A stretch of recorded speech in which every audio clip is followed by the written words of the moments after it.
அப்பாவுக்கு வந்து ஷாக் அடிச்சதுடனே காவேரி ரொம்ப பயந்து போயிடுறாங்க. உடனே எல்லாருமே கூப்பிட்றாங்க. பாட்டி ஓடி வந்து என்னாச்சுன்னு பார்க்குறாங்க. தாத்தா கண்ணே திறக்கல. ரொம்ப பயந்து போயிடுறாங்க. ஹாஸ்பிட்டலில் சேர்க்குறாங்க. இங்கே வந்து விஜய் வந்து பயங்கரமாக கதறி கதறி அழறாரு. அதை பார்த்த காவேரி வந்து அவருக்கு ஆறுதல் சொல்கிறாங்க. காவேரியை வந்து கட்டி பிடிச்சிட்டு அப்படியே அழறாரு. தன்னையே மறக்கிறாரு விஜய். அப்படியே வந்து தாத்தா இல்லாமல் என்னால் வாழவே முடியாது. தாத்தா வந்து நல்லபடி சேர்த்து வந்துடுவார்ல காவேரி அப்படி சொல்லிட்டு குழந்த மாதிரி பண்ணுறாரு. அதெல்லாம் பார்த்த காவேரி இல்லைங்க வந்துடுவாருங்க கவலைப்படாதீங்கன்னு சொல்லிட்டு அவர் அப்படியே ஹக் பண்ணி வந்து ஆறுதல் சொல்லிகிட்டே இருக்காங்க. அடுத்து தாத்தா வந்து நல்ல மாதிரி கண் திறக்கிறாரு. எல்லாருமே வந்து பதட்டம் அடைந்தவங்களை எல்லாருமே வந்து நிம்மதி அடைகிறாங்க. அடுத்து வந்து சரி வீட்டுக்கு போங்க அப்படின்னு சொல்லிட்டு பாட்டி அனுப்பிச்சி வச்சதால் காவேரி வந்து விஜயும் வீட்டுக்கு வராங்க. இங்கே வந்து வர வழியில் வந்து விஜயால் அப்படியே வந்து ரொம்ப டென்ஷனாக இருக்கிறதால அவரால் வண்டி ட்ரைவ் பண்ணவே முடியல. காவேரி வந்து நான் ட்ரைவ் பண்ணுறேன்றாங்க. உன்னால் முடியுமான்னு கேட்குறாரு. கண்டிப்பாக என்னால் முடியும் அப்படின்னு சொல்லிட்டு காவேரி வந்து வண்டியை ட்ரைவ் பண்ணுறாங்க. வண்டி சூப்பராகவே காவேரி நல்லா அழகாக ஓட்டிகிட்டு வராங்க. விஜய் வந்து காவேரியோட தோளில் படுத்து அப்படியே சாஞ்சு வந்து தன்னை மறந்து அப்படியே தூங்கிடுறாரு. விஜய் பார்த்துட்டு அப்படியே காவேரி வந்து தன்னையே மறந்துடுறாங்க. அப்படியே அவரே பார்த்துட்ருக்காங்க. அடுத்து வந்து வண்டி விட்டு வீட்டுக்கு போனோன்னே இங்கே வந்து என்ன பண்ணுறாங்க, என்ன பண்ணுறதுன்னு தெரியாமல் வந்து யோசிச்சுட்டே இருக்காங்க. ஐயோ தாத்தாக்கு என்னாச்சு, தாத்தா இப்போ எப்படி இருக்காரு அப்படின்னு சொல்லிட்டு கேட்குறாங்க ராகினி. ராகினியை பார்த்து முறைச்சிட்டு வந்து காவேரி வந்து உள்ளே போகிறாங்க. உடனே வந்து விஜய் வந்து ரூமுக்கு போயிடுறாரு.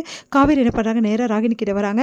எனக்கு எல்லாமே தெரியும், நீ தான் இது எல்லாத்தையும் பண்ணியிருக்க, உண்மையை சொல்லு, நீ தானே இதுக்கு காரணம் அப்படின்னு கேட்குறாங்க. அதிர்ச்சி அடைகிறாங்க ராகினி.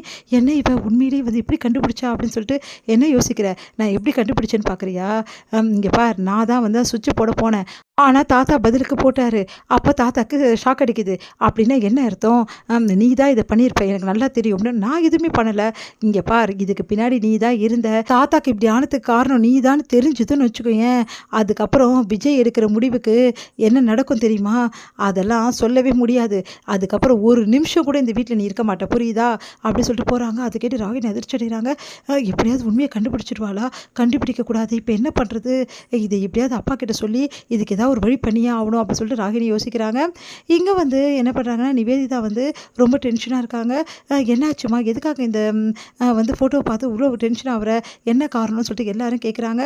அதுக்கு நிவேதிதா எந்த பதிலுமே சொல்லாமல் அமைதியாக இருக்காங்க. சொல்லுமா அப்படின்னோடனே, இந்த பையன் யாருன்னு உனக்கு தெரியுமா, இந்த பையன் உனக்கு என்ன வேணும் அப்படின்னோடனே ஒன்று ஒன்றா சொல்லிட்டு வராங்க.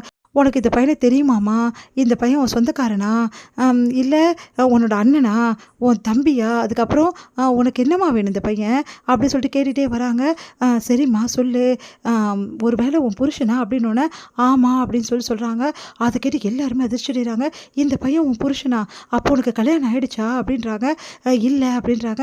அப்போ கல்யாணம் ஆகலைனா அப்போது காதலனா, அதான் புருஷன் சொல்கிறியா அப்படின்னோடனே ஆமான்னு தலையாட்டுறாங்க. எல்லாருமே அதிர்ச்சி அடைகிறாங்க. அப்போ இந்த பையனை வர வச்சா வந்து நிவேதாக்கு பழைய நினைவு எல்லாமே வரும் அப்படின்னு சொல்லிட்டு எல்லாரும் முடிவு பண்ணுறாங்க. இது முடியுது.